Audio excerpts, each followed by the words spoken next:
The third attack. Now that this treasure, which had so long been the object of the abbey's meditations, could ensure the future happiness of him, whom Feria really loved as a son, it had doubled its value in his eyes, and every day he expatiated on the amount, explaining to Dante all the good which with 13 or 14 millions of francs a man could do in these days to his friends. And then Dante's countenance became gloomy, for the oath of vengeance he had taken recurred to his memory, and he reflected how much ill, in these times, a man with 13 or 14 millions could do to his enemies. The abbey did not know the island of Monte Cristo, but Dante knew it, and had often passed it. Situated 25 miles from Pianosa, between Corsica and the island of Elba, and had once touched there. This island was, as always had been, and it still is, completely deserted. It is a rock of almost conical form, which looks as though it had been thrust up by volcanic force from the depth to the surface of the ocean. Dante drew a plan of the island for Feria, and Feria gave Dante advice as to the means he should employ to recover the treasure. But Dante was far from being as enthusiastic and confident as the old man. It was past a question now that Feria was not a lunatic, and the way in which he had achieved the discovery which had given rise to the suspicion of his madness increased Edmund's admiration of him. But at the same time, Dante could not believe that the deposit, supposing it had ever existed, still existed, and though he considered the treasure as by no means chimerical, he yet believed it was no longer there. However, as if fate resolved on depriving the prisoners of their last chance, and making them understand that they were condemned to perpetual imprisonment, a new misfortune befell them. The gallery on the seaside, which had long been in ruins, was rebuilt. They had repaired it completely, and stopped up with the vast masses of stone the hole Dante had partly filled in.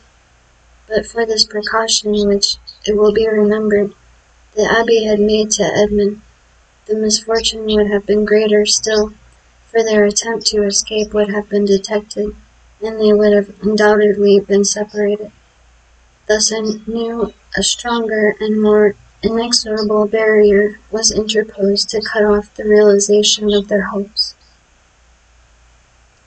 "You see," said the young man with an air of sorrowful resignation to Feria, "that God deems it right to take from me any claim to merit for what you call my devotion to you. I have promised to remain forever with you, and now I could not break my promise if I would. The treasure will be no more mine than yours, and neither of us will quit this prison. But my real treasure is not that, my dear friend, which awaits me beneath the somber rocks of Monte Cristo. It is your presence, our living together 5 or 6 hours a day, in spite of our jailers. It is the rays of intelligence you have elicited from my brain, the languages you have implanted in my memory, and which have taken root there with all their philological ramifications. These different sciences that you have made so easy to me by the depth of knowledge you possess of them, and the clearness of the principles to which you have reduced them. This is my treasure, my beloved friend, and with this you have made me rich and happy. Believe me, and take comfort.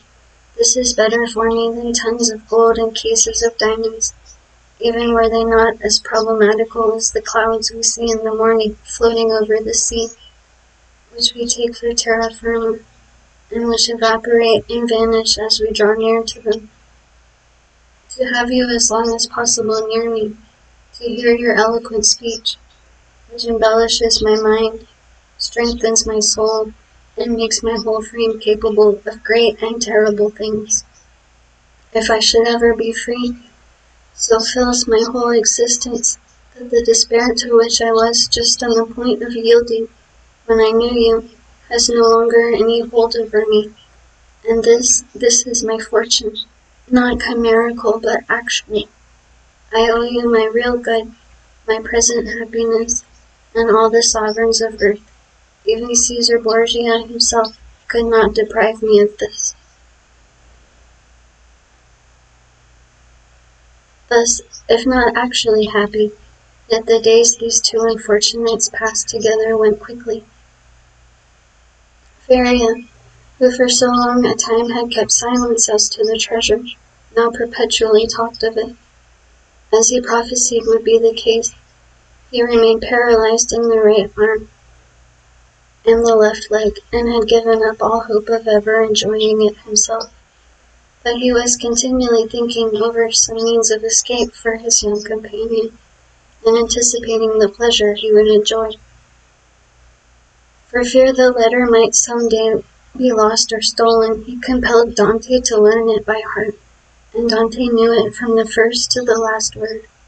Then he destroyed the second portion, assured that if the first were seized, no one would be able to discover its real meaning.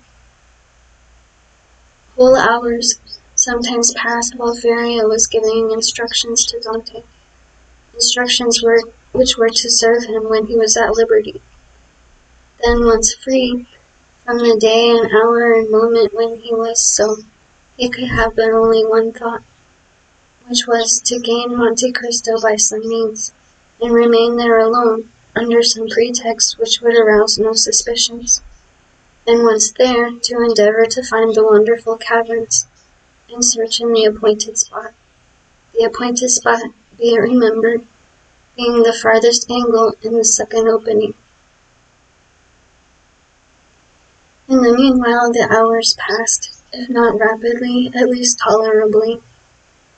Feria, as we have said, without having recovered the use of his hand and foot, had regained all the clearness of his understanding, and had gradually, besides the moral instructions we have detailed, taught his youthful companion the patient and sublime duty of a prisoner who learns to make something from nothing.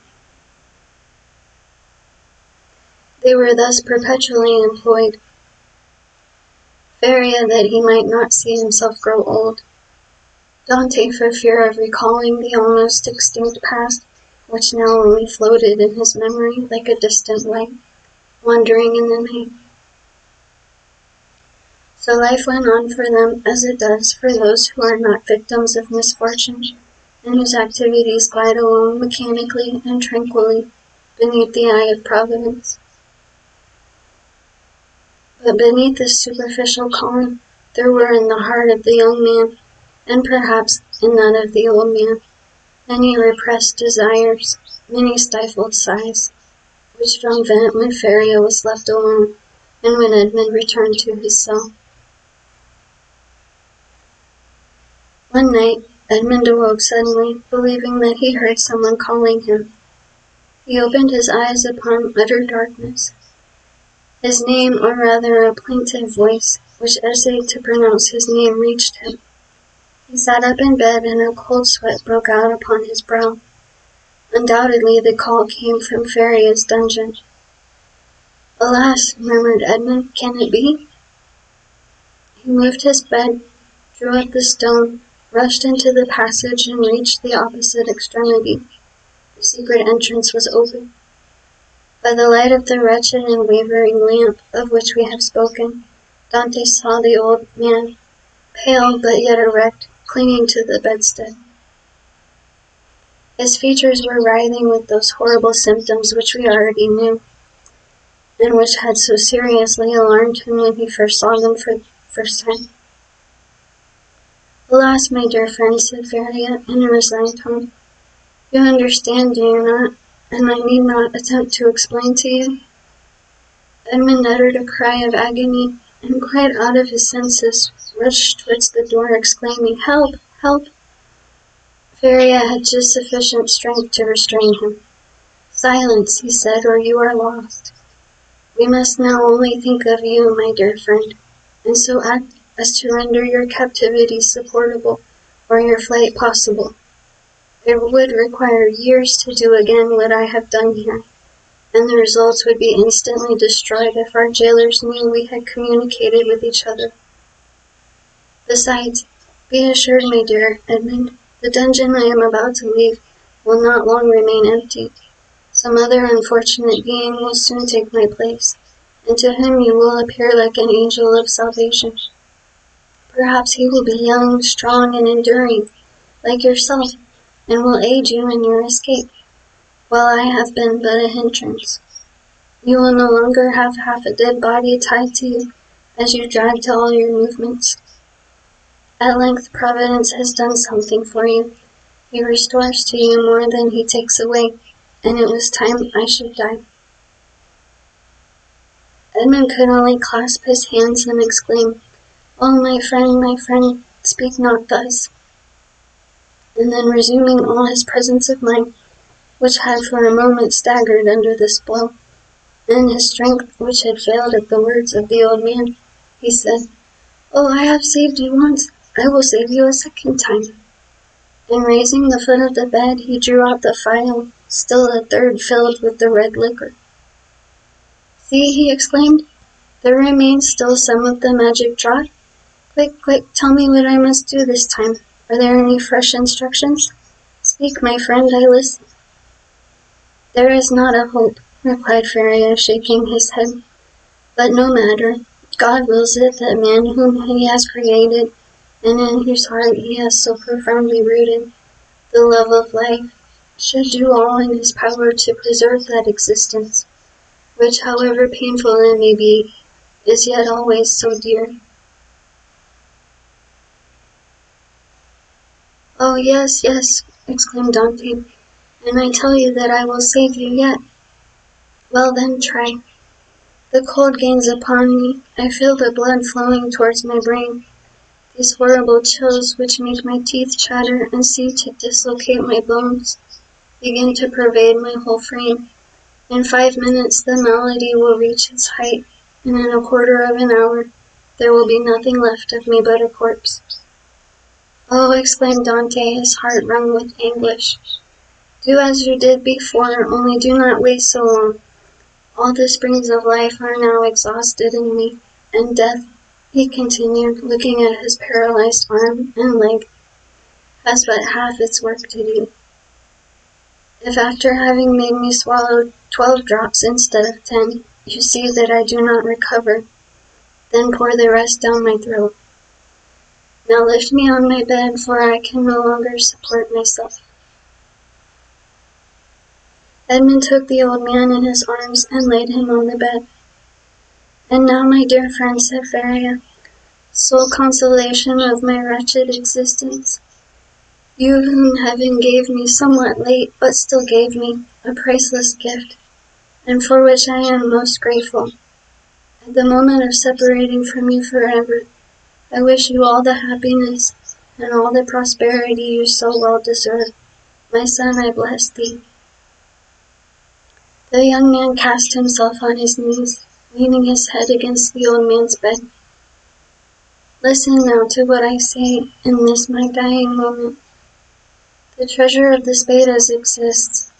God grants me the boon of vision, unrestricted by time or space. I see it in the depths of the inner cavern.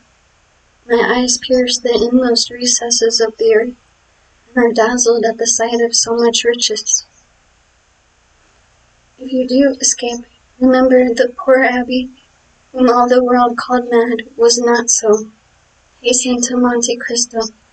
Avail yourself of the fortune, for you have indeed suffered long enough." A violent convulsion attacked the old man. Dante raised his head and saw Feria's eyes injected with blood. It seemed as if a flow of blood had ascended from the chest to the head. Adieu, murmured the old man, clasping Edmund's hand convulsively. "Adieu." "Oh, no, not yet," he cried. "Do not forsake me.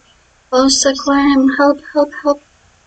Hush, murmured the dying man, "that they may not separate us if you save me." "You are right. Oh, yes. Be assured I shall save you. Besides, although you suffer much, you do not seem to be in such agony as you were before." Do not mistake, I suffer less because there is in me less strength to endure. At your age we have faith in life. It is the privilege of youth to believe and hope. But old men see death more clearly. Oh, 'tis here, 'tis over. My sight is gone, my senses fail. Your hand, Dante. Adieu, adieu. And raising himself by a final effort, in which he summoned all his faculties, he said, Monte Cristo, forget not Monte Cristo. And he fell back on the bed. The crisis was terrible, and a rigid form with twisted limbs, swollen eyelids, and lips flecked with bloody foam lay on the bed of torture, in place of the intellectual being who so lately rested there. Dante took the lamp, placed it on a projecting stone above the bed, whence its tremulous light fell with strange and fantastic ray on the distorted countenance and motionless, stiffened body. With steady gaze, he awaited confidently the moment for administering the restorative. When he believed that the right moment had arrived, he took the knife, pried open the teeth, which offered less resistance than before, counted one after the other 12 drops, and watched. The phial contained perhaps twice as much more. He waited 10 minutes, a quarter of an hour, half an hour. No change took place. Trembling, his hair erect, his brow bathed with perspiration, he counted the seconds by the beating of his heart. Then he thought it was time to make the last trial, and he put the phial to the purple lips of Faria, and without having occasion to force open his jaws, which had remained extended, he poured the whole of the liquid down his throat. The draught produced a galvanic effect. A violent trembling pervaded the old man's limbs. His eyes opened until it was fearful to gaze upon them. He heaved a sigh which resembled a shriek, and then his convulsed body returned gradually to its former immobility, the eyes remaining open. Half an hour and a half elapsed, and during this period of anguish, Edmund leaned over his friend, his hand applied to his heart, and felt the body gradually grow cold, and the heart's pulsation become more and more deep and dull, until at length it stopped. The last movement of the heart ceased. The face became livid. The eyes remained open, but the eyeballs were glazed. It was 6 o'clock in the morning. The dawn was just breaking, and its feeble ray came into the dungeon, and paled the ineffectual light of the lamp. Strange shadows passed over the countenance of the dead man, and at times gave it the appearance of life. While the struggle between day and night lasted, Dante still doubted. But as soon as daylight gained the preeminence, he saw that he was alone with a corpse. Then an invincible and extreme terror seized upon him, and he dared not again press the hand that hung out of bed. He dared no longer to gaze on those fixed and vacant eyes, which he tried many times to close, but in vain they opened again as soon as shut. He extinguished the lamp, carefully concealed it, and then went away, closing as well he could the entrance to the secret passage by the large stone as he descended. It was time for the jailer was coming. On this occasion he began his rounds at Dante's cell, and on leaving him he went on to Faria's dungeon, taking thither breakfast and some linen. Nothing betokened the man knew of anything that had occurred. He went on his way. Dante was then seized with an indescribable desire to know what was going on in the dungeon of his unfortunate friend. He therefore returned by the subterraneous gallery, and arrived in time to hear the exclamations of the turnkey who had called out for help. Other turnkeys came, and then was heard the regular tramp of soldiers. Last of all came the governor. Edmund heard the creaking of the bed as they moved the corpse, heard the voice of the governor who asked him to throw water on the dead man's face, and seeing that, in spite of this application, the prisoner did not recover, they sent for the doctor. The governor then went out, and words of pity fell on Dante's listening ears, mingled with brutal laughter. "Well, well," said one, "the madman has gone to look after his treasure. Good journey to him. With all his millions he will not have enough to pay for his shroud," said another. "Oh," added a third voice, "the shrouds of the Chateau d'If are not dear." "Perhaps," said one of the previous speakers, "as he was a churchman, they may go to some expense in his behalf. They may give him the honors of the sack." Edmund did not lose a word, but comprehended very little of what was said. The voices soon ceased, and it seemed to him as if everyone had left the cell. Still he dared not to enter, as they might have left some turnkey to watch the dead. He remained therefore mute and motionless, hardly venturing to breathe. At the end of an hour he heard a faint noise, which increased. It was the governor who returned, followed by the doctor and other attendants. There was a moment's silence. It was evident that the doctor was examining the dead body. The inquiry soon commenced. The doctor analyzed the symptoms of the malady to which the prisoner had succumbed, and declared that he was dead. Questions and answers followed in a nonchalant manner that made Dante indignant, for he felt that all the world should have for the poor abbé a love and respect equal to his own. "I am very sorry for what you tell me," said the governor, replying to the assurance of the doctor that the old man is really dead, for he was a quiet, inoffensive prisoner, happy in his folly, and required no watching.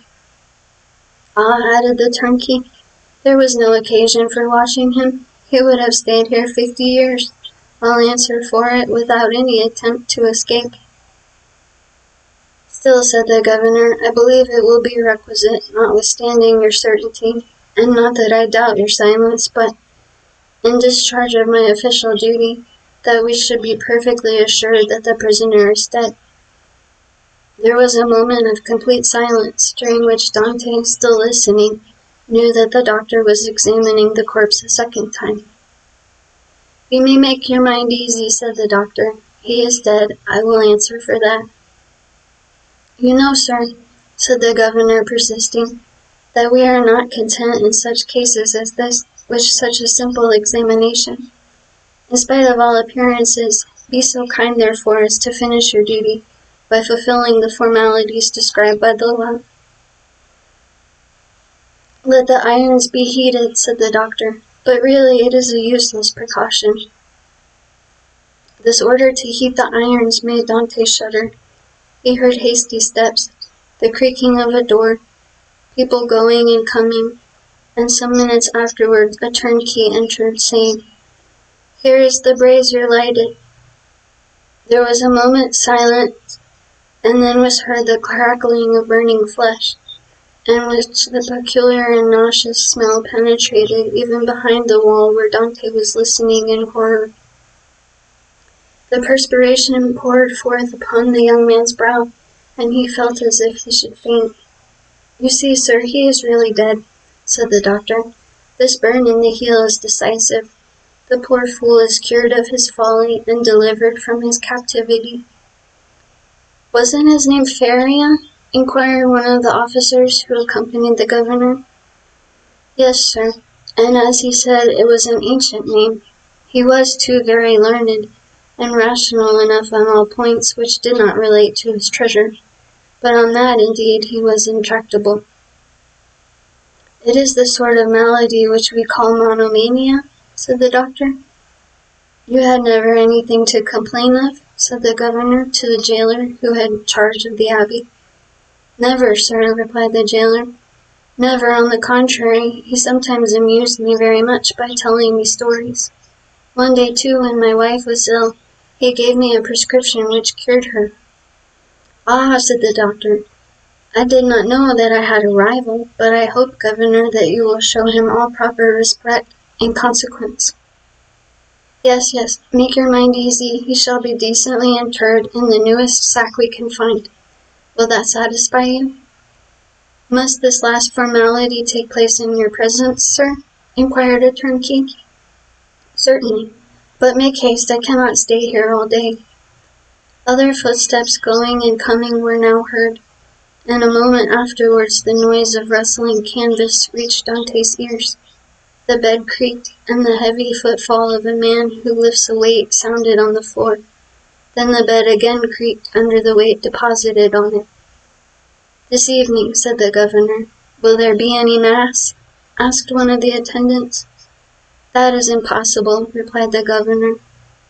The chaplain of the chateau came to me yesterday to beg for leave of absence in order to take a trip to Hyères for a week. I told him I would attend to the prisoners in his absence. If the poor abbé had not been in such a hurry, he might have had his requiem. Pooh, said the doctor, with the impiety usual in persons of his profession. He is a churchman. God will respect his profession, and not give the devil the wicked delight of sending him a priest. A shout of laughter followed this brutal jest. Meanwhile, the operation of putting the body in the sack was going on. This evening, said the governor when the task was ended. At what hour? Inquired a turnkey. Why, about 10 or 11 o'clock.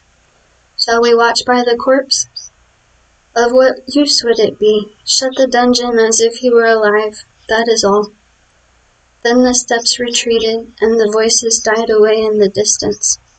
The noise of the door with its creaking hinges and bolts ceased, and a silence more sombre than that of solitude ensued, the silence of death, which was all-pervasive and struck its icy chill to the very soul of Dante. Then he raised the flagstone cautiously with his head and looked carefully around the chamber. It was empty, and Dante emerged from the tunnel.